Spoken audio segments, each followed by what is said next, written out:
The Secrets of the Millionaire Mindset. The Truth About Money That No One Taught You. Introduction. A question has haunted me for years. Why is it that two people who went to the same school, started from the same point, worked hard, but after 10 years, one became rich, the other still struggles with money? Is the rich smarter, luckier, or were they simply born into privileged families? I used to believe that, until the day I read a quote that made me pause for a long time. If the way you think about money doesn't change, the amount of money in your account won't change either. Initially, I didn't believe it. How could simply changing your mindset change your life? But then, I read The Secrets of the Millionaire Mindset, and what I discovered? It wasn't the secret to making money, but the secret of the brain, the secret of how rich people think, completely differently from most of us. Chapter 1. The Invisible Financial Architecture. Imagine, in everyone's head, there's a thermometer. But that thermometer doesn't measure temperature. It measures the amount of money you believe you deserve. The author calls this the financial blueprint. If subconsciously you believe that 1 billion dong is too much, then every time you earn more than that, you will unconsciously spend it all or make decisions that bring you back to square one. I suddenly remembered many people who won the lottery. Just a few years later, they were penniless again. Not because they couldn't make money, because their mindset has never changed.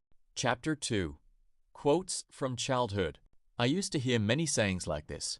Money doesn't grow on trees. Rich people are greedy. Having money means losing friends. Getting rich is hard.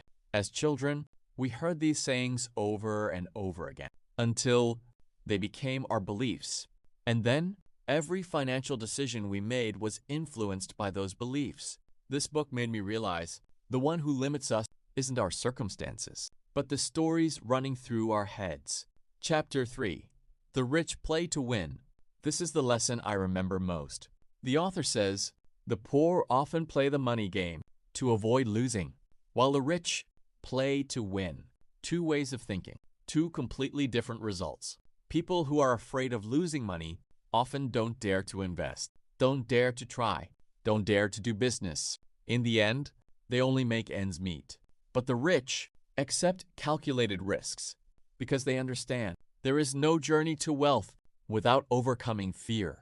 Chapter 4. Income only increases when you increase your value.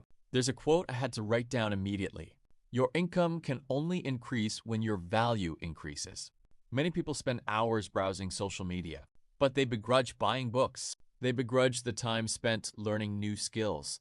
While the rich invest in themselves first. They learn how to communicate, learn sales, learn management, learn investing, because they know knowledge doesn't just bring money.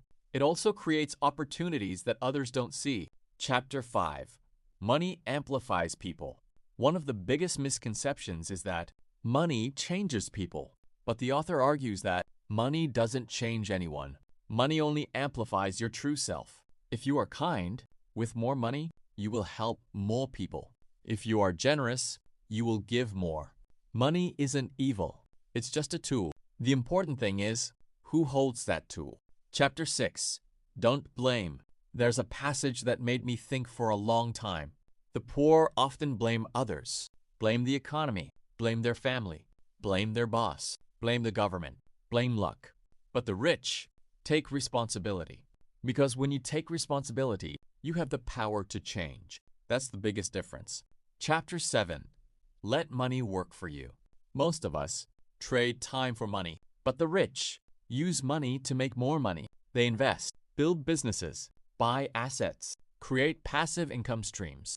They don't just think about this month, but think 10 years from now. That's why, while they sleep, money continues to work. Chapter 8. The Moment I Awakened. As I read the final pages, I suddenly understood. Perhaps for many years, I had always been looking for ways to earn more money, while what I needed to do was to become a person worthy of more money. Because if the glass only holds 1 liter of water, you can't pour in 2 liters. To receive more, the glass must be bigger, and that glass is our mindset. The end. When I closed the book, I didn't get rich instantly. My bank account didn't grow overnight either. But one thing changed, the way I see money. I no longer see money as a goal, but as a result. the result of value, of mindset, of discipline, and of small decisions repeated every day. Perhaps that's the real secret of millionaires. They weren't born with a wallet full of money. They started with a different brain, a different way of thinking, a different belief. If today you only remember one thing from this book, then remember this: you will never earn more than the limit you believe you deserve. So, start changing where no one sees you. That is, your thinking. Because every great building is built from a blueprint. Every billion-dollar business starts with an idea. And every millionaire starts with a decision that changes the way they think about money. Who knows, years from now, when you look back today, you will smile because your journey to wealth didn't begin with an investment. Don't start with a new job. Instead, start with a book and a decision that changes your mindset. Because ultimately, the rich are no different from us in the amount of money they had at the beginning. They are different in how they think before their first money comes to them. Please subscribe to the channel to listen to great books every day. Thank you.